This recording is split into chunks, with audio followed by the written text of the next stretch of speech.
একসময় জিহাদের কথা আমরা বলতে পারতাম না। রাগ করবেন না কোনো মুসলমান, ফ্যাসিবাদের আমলে এমন একটা সময় গেছে আমরা ইসলামের কথা মসজিদের মেম্বারে বসে বলতে পারতাম না, আমরা কোরআন হাদিসের কথা বলতে পারতাম না, আলেম ওলামাদের বরত্বের কথা বলতে পারতাম না, দ্বীনের কথা উচ্চ আওয়াজে বলতে পারতাম না। এক কথা আমাদের জবানকে বন্ধ করে দিয়েছিল ফ্যাসিবাদরা। আজকে ফ্যাসিবাদের অবস্থান কোথায়? রাখে আল্লাহ মারে কে? কি বলেন? আল্লাহ তাআলা দেখায় দিয়েছেন যারা আল্লাহর কথা বলবে আল্লাহর জমিনে আল্লাহ তাদেরকে 2 দিন আগে হোক আর পরে হোক আল্লাহ তাআলা তাদেরকে প্রতিষ্ঠিত করবেন।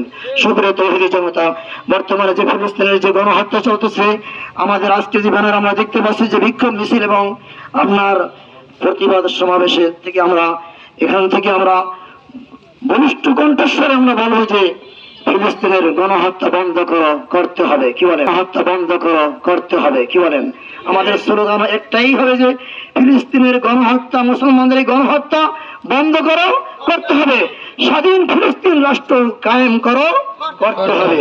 এবং ভারতের যে বিতর্কিত আপনার ওয়াকফ আইন যে চলতেছে বর্তমানে, যে অর্থাৎ ভারতের মুসলমানদের যে সম্পত্তিগুলো যে অক্ষ করছে তারা মসজিদ মাদ্রাসা নামে দিনী প্রতিষ্ঠান নামে সেগুলো বিলীন করে, সেগুলো নস্যাৎ করে, অর্থাৎ এমন একটা আইন করতেছে যাতে করে কোনো অক্ষ আইন বলতে কোনো শব্দ নেই, সেখানে সেগুলো কাফের মুশরিকরা ভারতের সেই আপনার গুজরাটের সেই কসাই মোদি সেগুলো ভুলঠিত করার জন্য চেষ্টা করতেছে, পায়তারা করতেছে।